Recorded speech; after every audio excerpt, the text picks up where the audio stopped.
Prepper Garden. Hey everybody, this is Michael with Asymmetrical Preparedness. Today we're going to cover our Prepper Garden and what we have done so far. As you can see, some stuff's already starting to grow. That's just stuff that decided to grow on its own and or was the right time for it to grow. So, an update on the garden. We've started planting. I filmed this video yesterday, so when you see this, we planted some more stuff yesterday.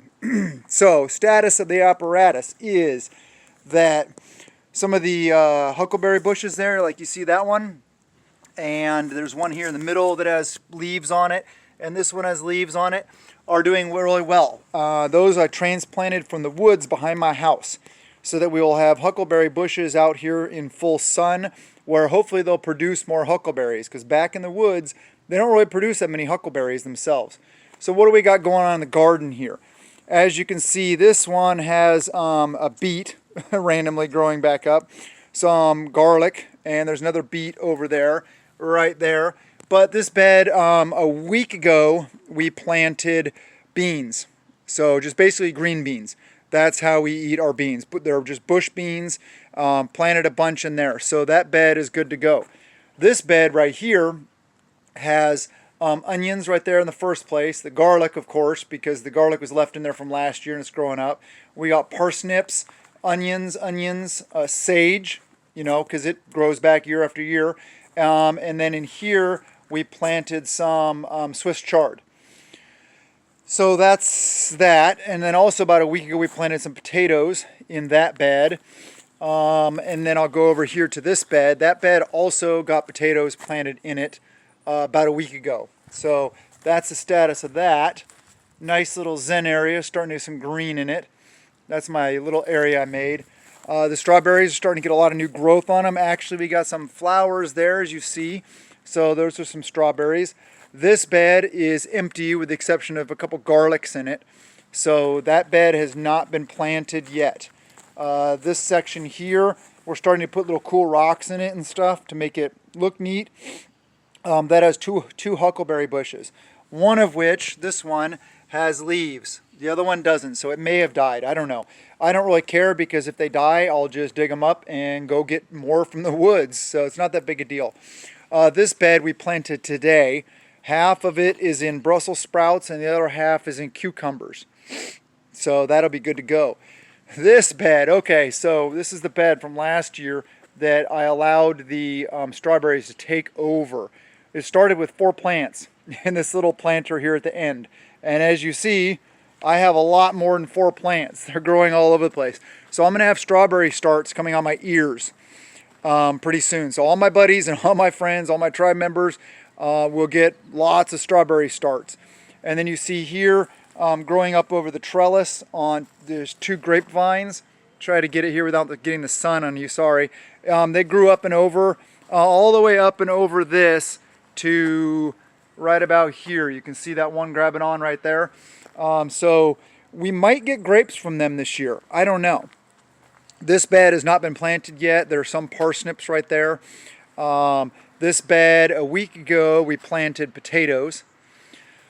This bed right here, as you see all the parsnips growing up along here, those were planted before winter. So they're coming up and doing really well. There's some random beets that just survived the winter. And then we got 1 row of peas right there. I planted about a week ago, so probably tomorrow we'll plant the middle row, and then next week we'll plant the 3rd row. And you can see some of the rope I have there for them to grow up between and to help support them. So that's that bed. This bed has kale in it, which grew over the winter. I don't know if you guys know this, but kale is way higher in vitamin C than citrus fruit is. So I come out here all the time and just pick leaves and just eat it raw. It is so good for your immune system. And then over here there's a couple cabbages and some beets, as you can see. All the stuff that's doing well because it's been cold and wintry. This is our random herb pile that I've mentioned before in years past that I didn't realize. It was back when I was a brand new gardener, so cut me some slack. Didn't realize that herbs grow back year after year, so I did what I always do. I pulled up all the plants, threw them over here in the pile, thinking they'd just compost down. Well, they grew. So you guys that know about gardening know about that. This bed is not planted yet.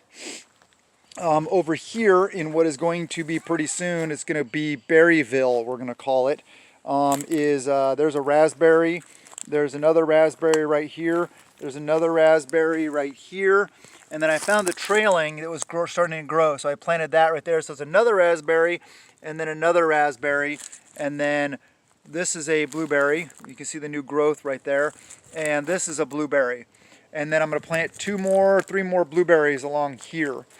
And that's going to be like our little Berryville. I'm going to build an enclosure, net it all in so the birds can't get to it, with a little walk-in area right here. That'll be really cool.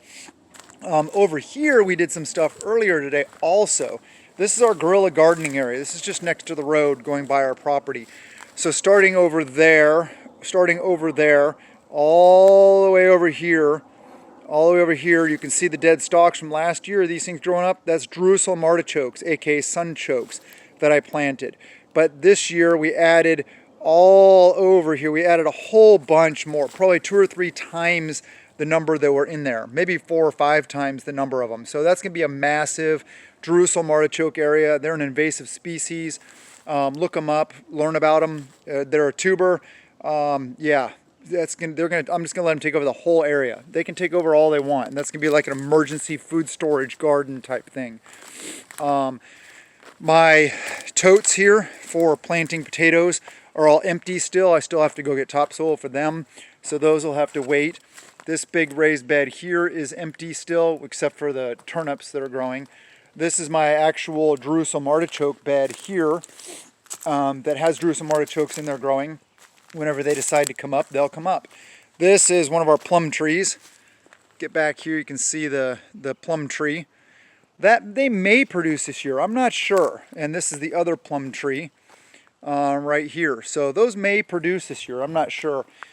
This raised bed has asparagus and turnips in it, or parsnips.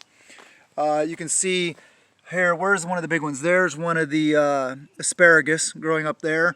There's another one growing up right there, and these will be year 2 growth, so they won't be ready to harvest for another year yet. We got the raised beds over there that aren't planted yet, except for this one right there on the end. There's some strawberries that were the trailings from our other strawberries from last year. So that is over there.